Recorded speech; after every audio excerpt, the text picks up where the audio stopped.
चलिए आज हम बात करेंगे रूस से जुड़ी एक खबर के बारे में, जिसमें कि व्लादिमीर पुतिन ने यूरोपीय जो देश हैं उनको धमकी दी है। क्यों दी है, इस पर हम बात करते हैं। तो सबसे पहले हम खबरों को देखें तो अगर यूरोप युद्ध लड़ना चाह रहा है तो रूस तैयार है, व्लादिमीर पुतिन ने दी चेतावनी। रूसी राष्ट्रपति ने यूक्रेन के हालिया हमलों पर भी प्रतिक्रिया दी, जिसमें रूसी टैंकरों पर ड्रोन हमले शामिल हैं। इसे उन्होंने समुद्री डकैती करार दिया और उन्होंने चेतावनी दी कि रूस यूक्रेनी बंदरगाहों और उनमें प्रवेश करने वाले जहाज़ों पर हमले बढ़ा सकता है। वहीं सेकंड न्यूज़ की बात करें तो पुतिन ने यूरोप को चेतावनी दी कि अगर युद्ध चाहते हैं तो रूस उनको हरा देगा। यह जो खबर है वो रूसी राष्ट्रपति व्लादिमीर पुतिन ने मंगलवार 2 दिसंबर 2025 को यूरोपीय देशों को चेतावनी दी कि यदि वे युद्ध चाहते हैं तो रूस इनके लिए पूरी तरह से तैयार है। और उस चेतावनी में उन्होंने क्या क्या कहा है उस बारे में हम बात करते हैं। तो पुतिन की अगर चेतावनी की बात करें तो उसमें उन्होंने मुख्य बातें कही हैं, जिनमें युद्ध के लिए तत्परता शामिल है।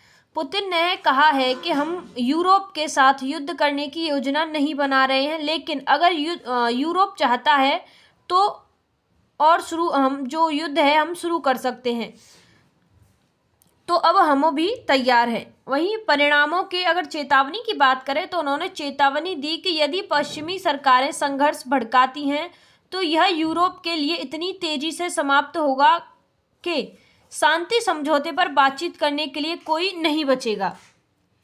यूक्रेन हमलों पर प्रतिक्रिया की बात करें तो पुतिन ने काला सागर में रूसी शैडो फ्लीट टैंकरों पर यूक्रेन के ड्रोन हमलों को समुद्री डकैती करार दिया है।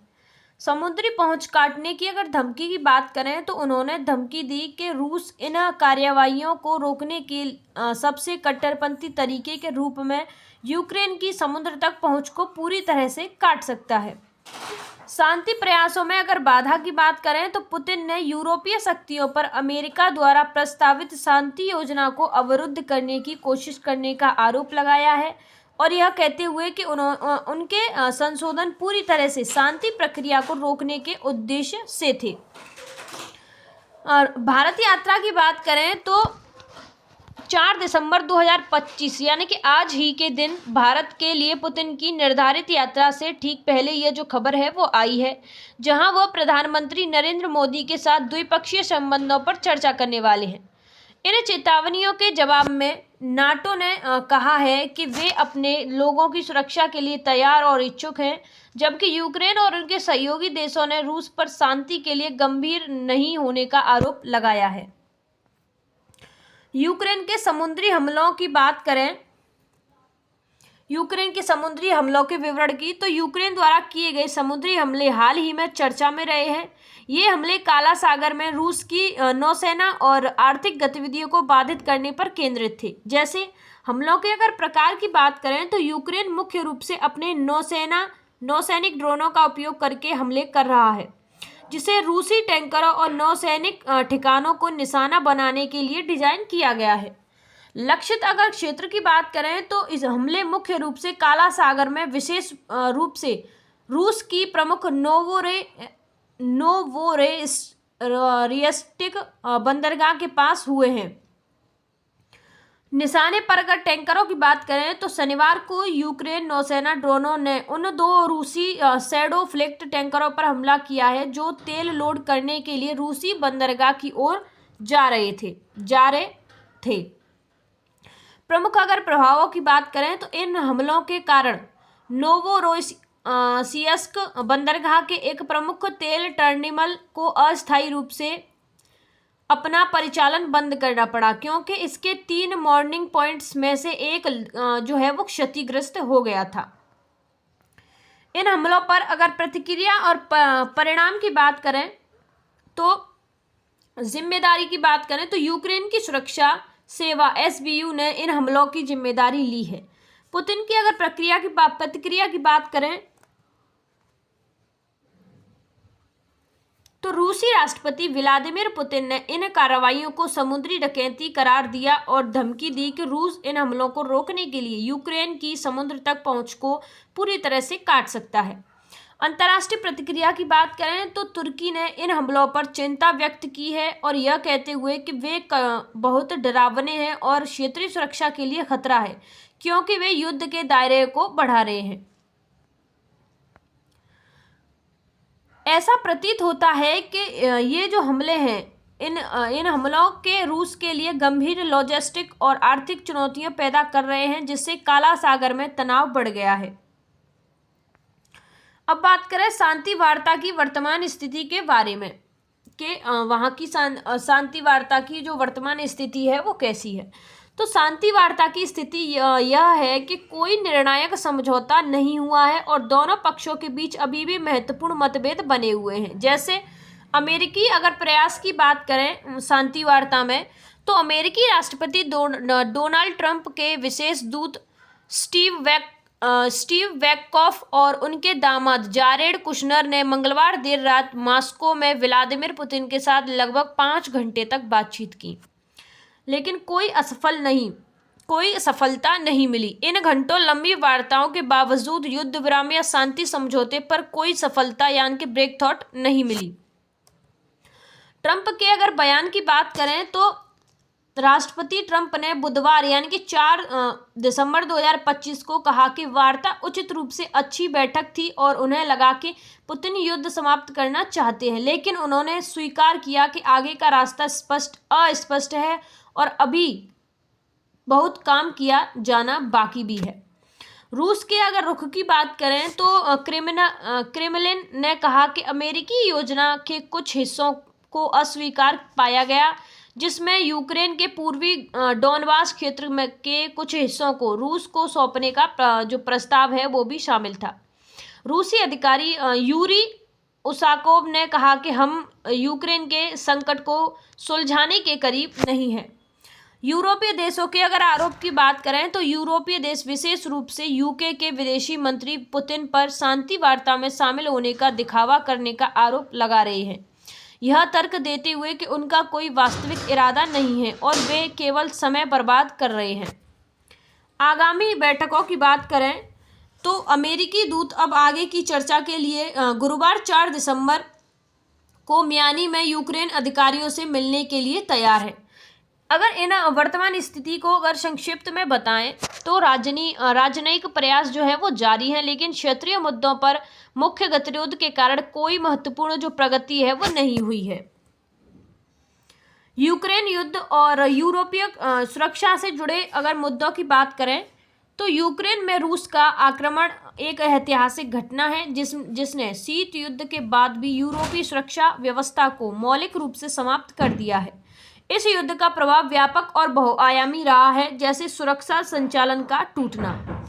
2022 के आक्रमण ने यूरोप और रूस के बीच संबंधों को गंभीर रूप से कमजोर कर दिया है, जिससे भविष्य में निकट सुरक्षा सहयोगों की संभावना कम हो गई है। नाटो की भूमिका में वृद्धि की बात करें तो युद्ध ने उत्तरी अटलांटिक संधि संगठन नाटो की प्रासंगिकता और एकता को बढ़ाया है। नाटो सहयोगी यूक्रेन को अभूतपूर्व स्तर की सैन्य सहायता प्रदान कर रहे हैं, जिसका मूल्य अरबों यूरो है। नाटो देशों की बैठकें नियमित रूप से युद्ध की समीक्षा और आगे की नीति तय करने के लिए हो रही हैं। सैन्य और वित्तीय सहायता की बात करें तो यूरोपीय संघ EU और उसके सदस्य देशों ने यूक्रेन को कुल 77 यूरो बिलियन का समर्थन प्रदान किया है, जिसमें मैक्रो वित्तीय सहायता और सैन्य उपकरण शामिल हैं। यूक्रेन का यूरोपीय एकीकरण की बात करें तो रूस के युद्ध ने वास्तव में यूरोपीय संघ और यूक्रेन को और करीब ला दिया है। यूक्रेन अब यूरोपीय संघ में शामिल होने के लिए एक उम्मीदवार देश है और प्रवेश वार्ता शुरू हो गई है। मानवीय अगर संकट की बात करें तो इस संघर्ष ने लाखों यूक्रेनी नागरिकों को शरणार्थी बनने पर मजबूर कर दिया है, जिससे यूरोप में एक बड़ा मानवीय संकट पैदा हो गया है। बात करें ऊर्जा और आर्थिक प्रभावों के बारे में तो युद्ध ने यूरोप की ऊर्जा सुरक्षा को भी प्रभावित किया है, जिससे ऊर्जा और खाद्य कीमतों में वृद्धि हुई है और गरीब परिवारों पर आर्थिक बोझ बढ़ा है। इन प्रभावों को अगर संक्षिप्त में बताएं तो इन प्रभावों ने यूरोपीय देशों को अपनी रक्षा क्षमताओं और सहयोगों को मजबूत करने के लिए प्रेरित किया है। अब बात करें नाटो के प्रमुख कदम और प्रतिक्रिया के बारे में, यानी कि यूक्रेन युद्ध पर नाटो का मुख्य कदम रूसी आक्रामकता के खिलाफ एकता और प्रतिरोध दिखाना है। नाटो ने पुतिन को चेतावनी को गंभीरता से लिया और अपनी रक्षा क्षमताओं को मजबूत करने पर जोर दिया। इस खबर से जुड़े अगर संबंधों जो है वो नाटो के कदम जो है उनकी बात करें और जो प्रतिक्रिया है उनकी बात करें तो पुतिन की चेतावनी नजरअंदाज करना। नाटो के महासचिव मार्क रूटे ने पुतिन की युद्ध की धमकियों को क्रिमिनल बकवास कहकर एक तरह से नजरअंदाज कर दिया है।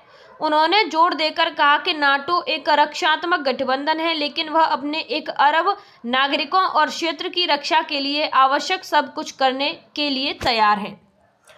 सैन्य तत्परता की बात करें तो नाटो अपनी रक्षात्मक क्षमताओं को बढ़ा रहा है और पूर्वी फ्लैंक पर सैनिकों की तैनाती बढ़ा दी है। वे अपने सदस्यों की सैन्य तैयारियों को बेहतर बनाने के लिए वार्षिक अभ्यास और प्रशिक्षण आयोजित करते हैं। यूक्रेन और समर्थन जारी करना की बात करें, यूक्रेन को समर्थन जारी करने की, तो नाटो यूक्रेन को सैन्य और वित्तीय सहायता प्रदान करना जारी रखेगा। रूटे ने स्पष्ट किया कि शांति प्रक्रिया भले ही चल रही हो, लेकिन यूक्रेन के लिए समर्थन कमजोर नहीं होना चाहिए ताकि वह अपना बचाव कर सके और भविष्य में प्रतिरोध कर सके। बात करें आर्थिक दबावों की तो नाटो सहयोगी रूस पर आर्थिक प्रतिबंधों को तेज करने के लिए अमेरिका और यूरोप के साथ मिलकर काम कर रहे हैं ताकि रूसी अर्थव्यवस्था पर अधिक जो प्रभाव है वो डाला जा सके। यूरोपीय संघ ने भी यूक्रेन को निधि देने के लिए जमे हुए रूसी संपत्तियों का उपयोग करने की योजना जो है वो बनाई है। एकता और संकल्प की बात करें तो नाटो के विदेश मंत्रियों ने अपनी हालिया बैठक में रक्षा निवेश के लक्ष्यों को प्राप्त करने के लिए ताकत और एकता की आवश्यकता पर जोर दिया है ताकि किसी भी आक्रामकता को रोका जा सके। अगर इसके कदम और प्रतिक्रिया को मैं संक्षिप्त में बताऊं तो नाटो की धमकियों से पीछे हटने के बजाय अपनी रक्षात्मक स्थिति को मजबूत कर रहा है और यूक्रेन का समर्थन जारी रखे हुए रूस पर जो आर्थिक दबाव है वो भी बढ़ा रहा है। नाटो तकनीकी प्रतिस्पर्धा और साइबर सुरक्षा पर भी कदम उठा रहा है और नाटो सदस्य देश उभरती और विघटनकारी तकनीकों पर सहयोग जो है वो कर रहे हैं ताकि संगठन की तकनीकी जो है वो बढ़ती रहे।